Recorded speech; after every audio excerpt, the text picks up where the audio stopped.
Hello everyone, our guest for today is Georgina Trigg. Georgie is an Aussie designer and a mother of three who's been living in Dubai for many years. In 2016, Georgie took a leap of faith and launched Georges of Dubai, a quaint little boutique that started off in Al Quoz, but now over time has become one of the city's most beloved lifestyle concept stores in multiple locations across Dubai. Welcome, Georgie. What a pleasure to have you here at Nukta. Thank you so much, and thanks for that amazing introduction. It definitely sounds better on paper than it does in real life. You're doing the Aussie humility, which is... Yeah, true. Yeah, we cut ourselves down, for sure. So I've been in Dubai for 4 years, and like yourself, a decade for you. And I feel like the city has changed so much over the past 4 years. I mean, there's a number being thrown around about 360,000 more vehicles on the road, so more and more people flocking into the UAE. Yeah, we can all believe it, can't we? Yeah, I mean, it certainly feels like it. Yeah. Right? But paint a picture for us. What was it like when you moved, and what was like for you moving from all the way from Australia? And was it a deliberate move? Yeah, it was. My husband and I were married, and we sort of looked at each other after we got married and thought, what next? And we just didn't want to we're from Melbourne. We just didn't want to do the thing where you buy the house and settle down. So we sent our CVs out. My husband's in property development, and I'm actually a trained urban designer planner. And then I went back to uni and did interior design. So I'm sort of in that world as well, that property development world. A lot of my ex-clients were that. So we threw our CVs out. We did Hong Kong, all the tax havens. We did Hong Kong, Dubai, obviously, Singapore. And then I think we also kind of looked in London and a few other places. And we then went on a very long honeymoon all across America and into Europe. And on the way home, actually, we stopped in Dubai to see some friends that were living here. And Michael, my husband, went to an interview, and they basically offered him a job on the spot. And it was great. And so then I had a little look around and a few conversations, and I was sort of happy as well that there would be something really interesting for me. So went home back to Melbourne, packed a suitcase each, and arrived about 2 months later. And we've been here ever since. Yeah, that's what Dubai does to you, right? It does. You think you'll come here for a few years, and then you end up building a wonderful life. And really, it's like it is a city of opportunities. Don't they say like 2, 5 or life? I think they say. Oh, yeah. So people come for 2 years, stay for 5 years, and then end up staying forever. So I'll call you in a year's time then. Coming up to 5 years for us as well. Yeah, well, there you go. You're probably going to be a lifer now, I think. What was the switch that took you from a full-time job to being an entrepreneur? I've always had that in me. I think it's I shouldn't say either built in you or not, but I think entrepreneurs, as I've become older and spoken to more, it's an inner burn. And some people really, really have it. I think some people have to tap more into it, but it was just in me. I always wanted to do my own thing. Even in Melbourne, I'd started consulting apart from my other job, started sort of a bit of a boutique consultancy. So when I came back over here and I was back into that corporate beast, there's many good things about that regular paycheck, don't get me wrong.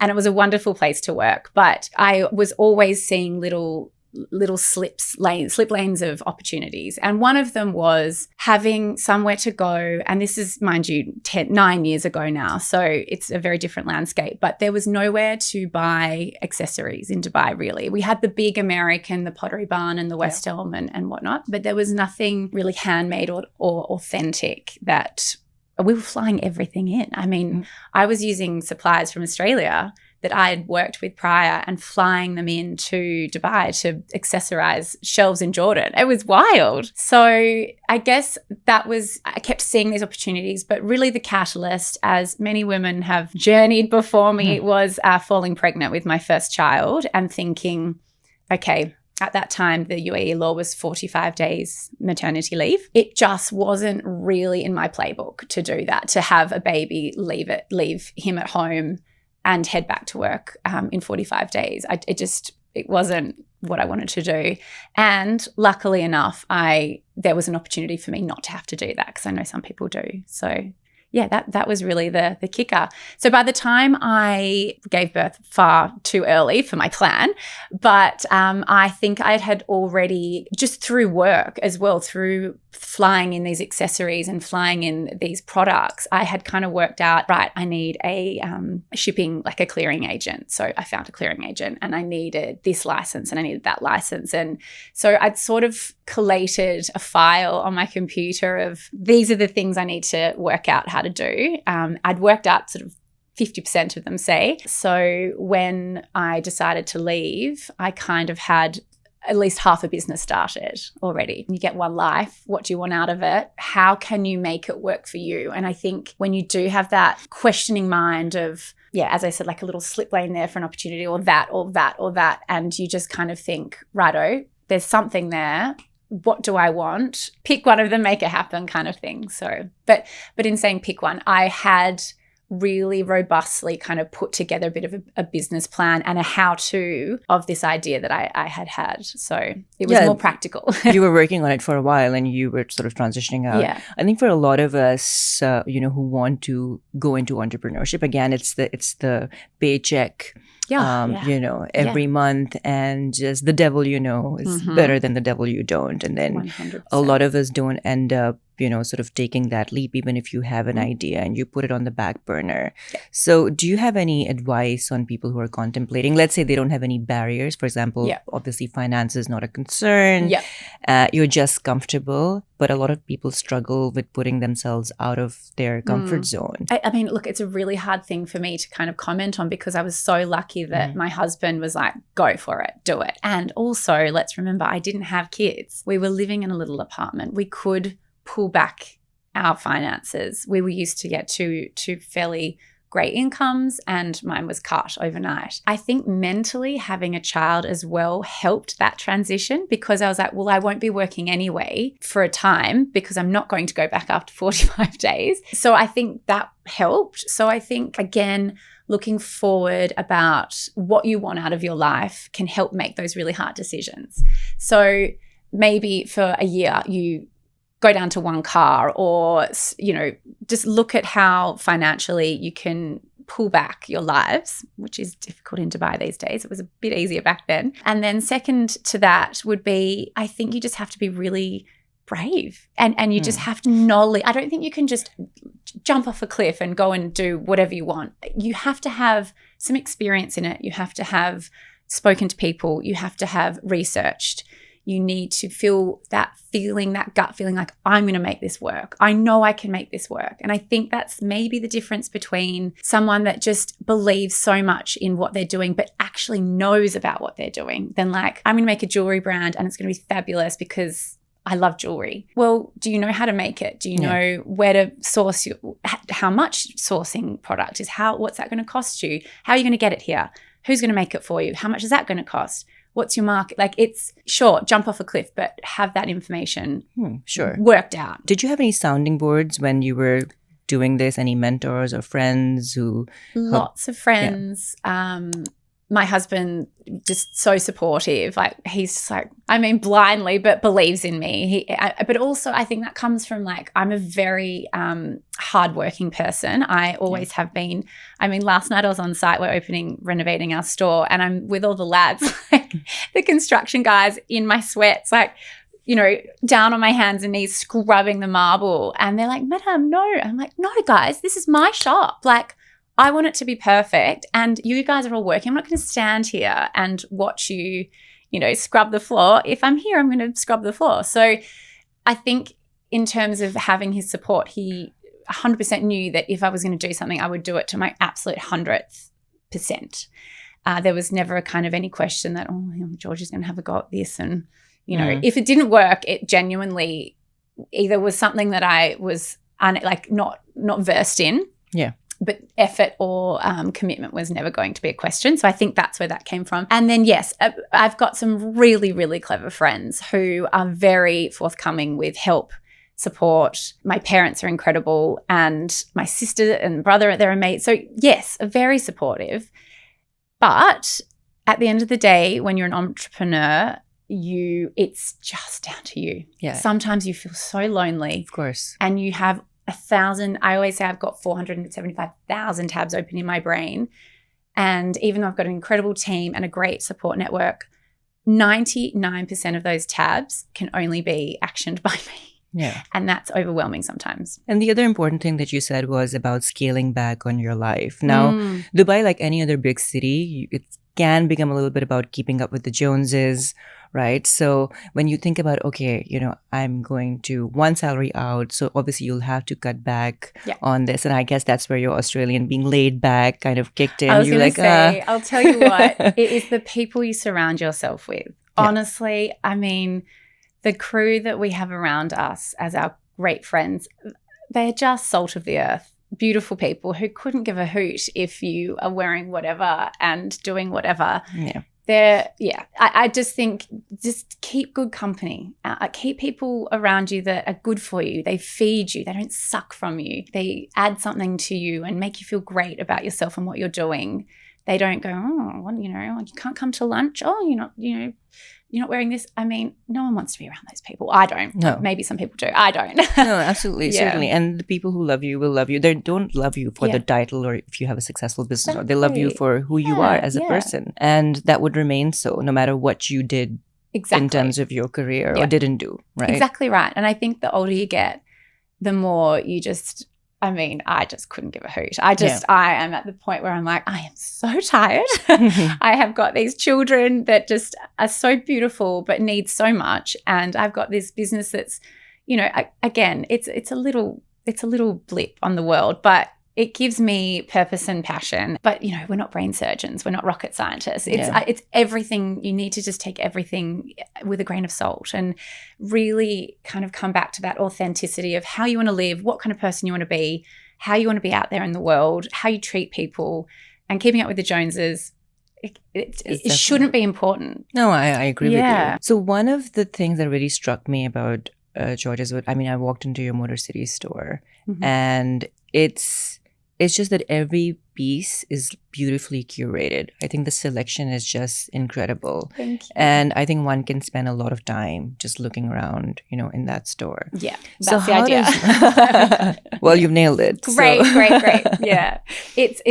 I spend a lot of time. A lot of time, probably too much time. But literally every single piece is thought about in the context of the collection. And I have mood boards and I go over and over and over things, even if it's like, this is why I'm saying it's probably not a smart way to operate. But in the same breath, it obviously makes a difference, I think. We're not just like, oh, that's a good price. Yep, it's blue. It'll work with that. It's like, no, actually, what's that saying about us? What's that saying about my store? What's that saying about the person that buys it? So we really do I delve down into what place does that piece have in the shop? Does it deserve to be there? Yeah. And also, you have a lot of experience, obviously, in design, and landscaping from everything. So, design from different aspects. And also Australian brands are doing really well generally. And there's a lot of popularity and demand for them in the UAE. So do you think that sort of sense gave you an edge in a way of being able to curate all these pieces and also catering them to this market, right? Because you've got people from all over the world. I think it's a few things. Number one, I didn't ever know if it was going to work or not. So it was, again, like just this, I know this, I like this, I'm passionate about this. Maybe other people will be.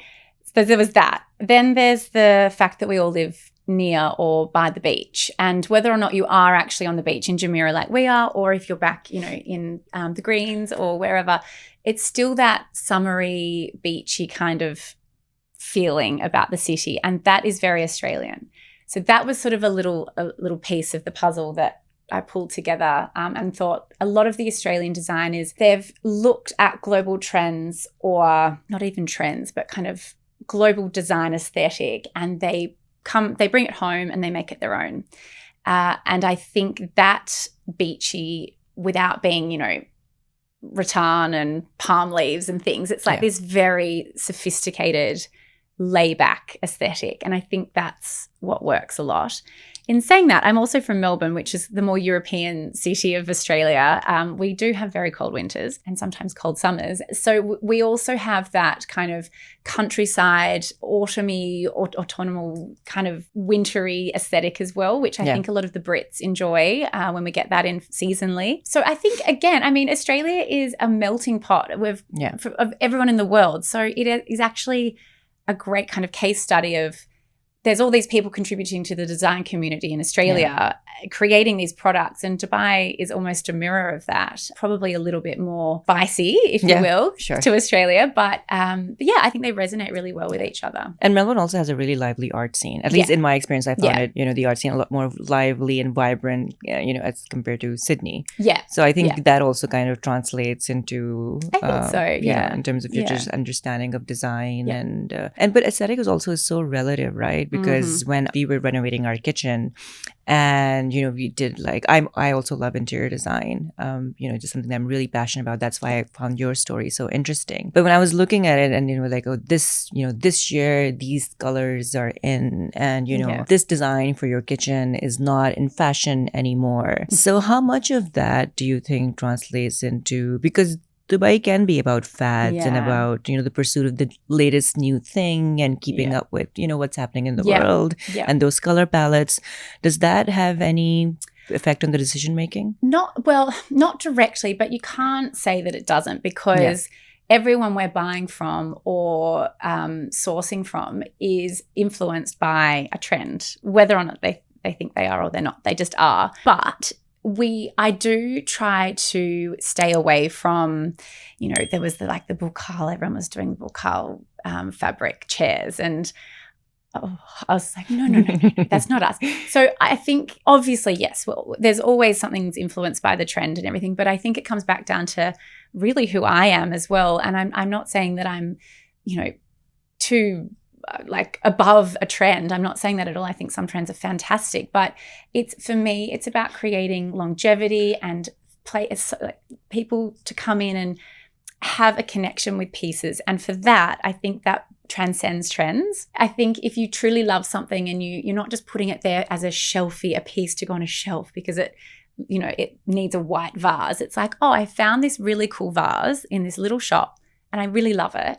You're going to love it forever. And it will work in your home, because hopefully your home is your home and you've collected things, and it's a story, it's a book of your life, it's a picture book of your life. And everywhere you've traveled, or a market you've been to, or a little shop you've been into, it all comes together as a reflection of you. And that for me is an interior. I don't really believe in wiping the slate clean and starting with a concrete box and just filling it with stuff. I really want people to kind of curate their collection on. Like this video? Find more stories like this on the Nukta app. What they love and their inner self. One good thing that I was happy about a brand, it was like, it's going towards more maximalist, and which I was very, because agree. I love that. If you were to come into my home, it's all full of things from everywhere, so I'm definitely not a minimalist. So I was like, okay, well, at least that's one trend that I'm definitely going to adopt. So it's what you said, right? You look at the trend, and then whether you want to adopt it, you like it, resonates with again what the ethos of what you are trying to do, then that's fine. But not every trend has to be adopted. So your North Star, like, you always need to come back to it and listen to it, right? Absolutely. And remind yourself. And honestly, it should be a place, your home should be a place that makes you happy. Yeah, absolutely. Who cares what anyone thinks? You might want purple walls and crazy flower printed sofas. If that works for your eye and your soul, go for it. Yeah. I mean, the reason there's trends and kind of design rules is because it's like anything in the world, art, there are kind of learnt rules around it. But I think once you learn the rules and you have some kind of basics in your toolbox, you can kind of go for it. But is there anything looking back that you would do differently, or tell your younger self, oh, Georgie, maybe you should have done this differently along the journey? So many things. Yeah. So many things. I think one thing that I often think about, but life happens, I think I've been maybe too conservative sometimes. And that comes from, not having mountains and flowing rivers of money, and so it very much affects my family, how my business is going. So I think maybe we could have expanded a bit faster than we did. However, 3 children, hands behind your back kind of thing, and you can only do what you can do. I have a bit of an ethos with how I conduct my business world, in that I don't need to be the best at everything I'm looking at or doing, but I need to know a little bit about it, just a little bit, to know that I'm asking the right questions and I'm with the right people that are good at what they do. And I think when you're busy having kids, and I did have 3 kids pretty quickly, you lose your mind a bit. Yeah. And I felt a bit out of control and not able to really feel like I was in control of growth and getting the right people in the right positions and making the best decisions to grow the business, if that makes any sense. I think in hindsight, I probably could have pushed a little bit harder, but you just do what you can do at the time, you know. No. So we are now, I mean, my littlest one is 4 and she's now at school. Thank goodness. And they're all at the same school, which is just level up parenting mode. And all of a sudden, I really am like, oh, I've got a bit of time. Yeah. I've got a bit of there's a part here that's just got a bit of space. And that's on me as well. That's just how I parent. I'm really involved in all my kids. I do all the drop-offs. I do all the pickups. I do all the ASAs. I do everything. And that's maybe to my detriment. I probably need to ask for a bit of help here and there. But I just also, I had kids for a reason and I want to be in their lives. And that's why I'm not working, a reason, not the only reason, but why I'm not working for someone else. But as you said just before, like you get to a point and you're like, no, this is how I want to live my one life. And I actually want to be schlepping about with my kids. Yeah. I had a friend who was recently referring to this report that she saw about, you know, how more and more women, especially when we are at that age, like late 30s and, you know, hitting our 40s, which I think for all of us, you are going through, it's a switch, right? You're switching over to another phase in your life. Yeah. More and more women are realizing that there's more to life than just work, right? And I think, you know, one, when you're younger, you could be just a fool about your sense of time. I certainly was, right? Because you feel like, time is just endless and, you know, you just like go. And it's about, you know, the next promotion and, you know, all of that. And then I think for women, it is different because if you want to have children or if you want to have a family or even if you don't want to have children but you want to experience life, not just work, and not attach your self-worth to just work and find other things to find happiness, you have to curate that and work towards it. Totally. Right. And if you just end up pursuing one thing for your entire life, then you're going to miss out. Yeah. And look, don't even get me started on this. It's just, it's so layered and so complicated and so different for every single woman that's ever walked this earth. And there's no right answer. It's just going to be different for every single person. In that generation, I mean, I watched my mum, who is an incredibly driven, creative, smart woman, raise 3 kids, really like single-handedly. Dad's awesome, but he was a bit old school and he would go off to work. Mum did everything and worked. Then I had my amazing grandmother who is so the strongest personality, and she would not ram it down our throats, but she was like, you are so lucky. You can do anything you want. I would have given my, left arm to have the opportunities that you have. And I'm not complaining, but we got here and we are expected to be incredible business people and live these full work lives, plus be the best mums and, pack organic sushi for lunch in their bento boxes. Like, oh my God. And I'm not, I don't want to go on about it because it's a conversation that has no ending or beginning or resolution. It just can go on. But I think the only thing we can do is just decide what you want for your life. And for me, as much as I've, had moments, I'm like, why have we got 3 children? The joy that they actually there's really hard days and there's full-on days, but I wouldn't change them for the world. And I love that I know them so well and I get to do so much with them. And I guess circling back to George's, that creating that has allowed that for me. And so I really manufactured, definitely not my perfect life, don't get me wrong, but a life in which I feel very fulfilled with being a mum and working. So I think you just have to just try your very, very best to kind of come to a point where you feel good about the way that you split up your very precious time. And absolutely. And there's no answer. Yeah. It's just, and there's no balance. Let me tell you, I'm not going to sit here and say, I'm so balanced. And I do this. No, I'm a nightmare. I'm a psychotic nightmare half the time. So these are like some of the challenges you would say that it's a daily basis, right? Because I've often heard entrepreneurs say that there's like a, something every day. Oh. Right. And then this in connection to whatever is happening in your life. But did you have a particularly dark time, so to say, on the journey to Georges that you Yeah, a lot. Dubai is a crazy old place, and it was 9 years ago. And we started the business, when I say we, my husband and I, in grey areas. I mean, there was no license for a small business. There was like these huge corporation licenses that we could never have afforded. So that's where I was talking about, like, you kind of, people would rely on other people to help and support and sponsor them. And we were like in the shadows of like hopping between, you know, oh, there's the new license for this. Okay, well, does that make sense? Okay, let's hold off on that because I've heard that that's going to come through. And then you'd sort of be like, oh, grey.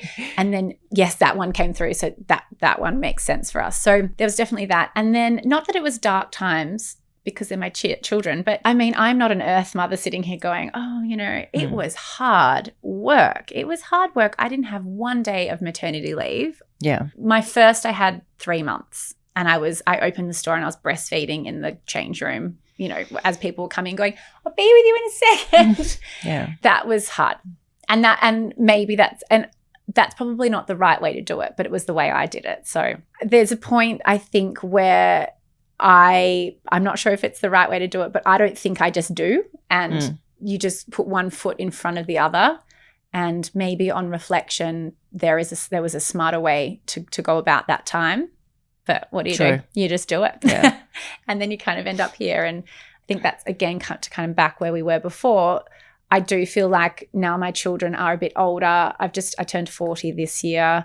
I have some mental space. We are, you know, I'm renovating, about to open a new store. Yep. We've upped the website. I've got this incredible new ops manager on board. I've just been talking to some fantastic marketing guys. I've never done any of that because I haven't had the mental capacity or the financial capacity. I've now invested my, you know, again, our own money back in again, which is terrifying, because I said to my husband the other day, you know, this is on me now. Like, I've kind of taken this big fat chunk of savings that we've been working towards, and I've just put it back into this little business. I'll do my best. Yeah. Like, I will give it everything I've got, but, you know, so are you deliberately like staying away from the funding route? Yeah.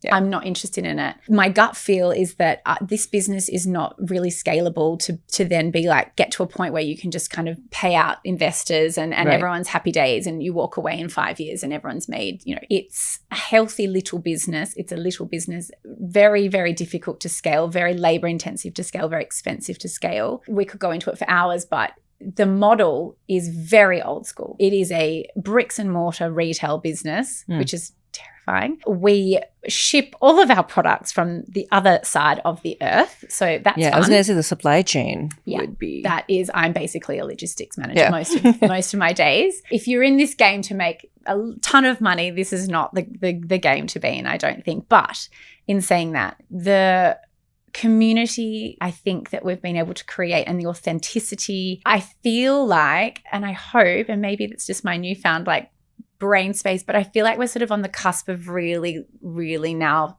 growing and sprouting. And that comes from confidence of now really knowing what I am doing.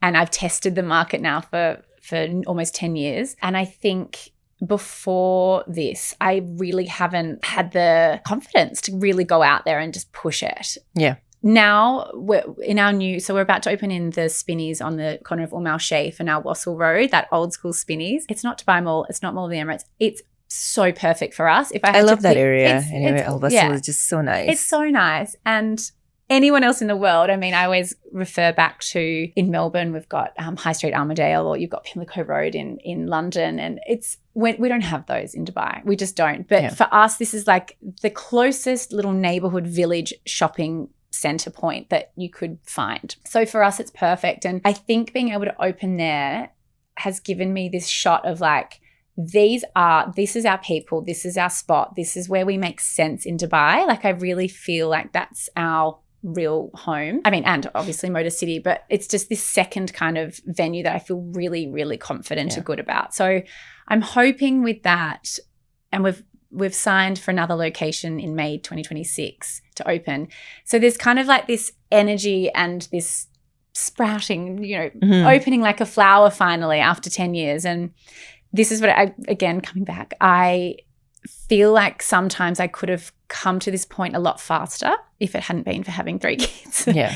And more confidence to put money and energy into where I was going. But the timing I don't think was right. And I think the Dubai community has matured a lot in their design sense. I think we're getting a lot more people here that resonate with what I do, which is fantastic. And it's just you kind of timing, right? Timing is everything, and the maximalist trend is on our side. Yes, so exactly. It's our time. It's our time. And I do feel like until now, I've felt a little bit like a bit of a brick wall of, this doesn't feel good. It just doesn't feel like it's going to work or it's going to happen outside our little Motor City community. But now something's shifted in Dubai, or me, or the business, I'm not sure, but it feels really like my gut feel is like it's going to work. It's going to be good. So I certainly think so, because I think, again, the other thing that's changed is that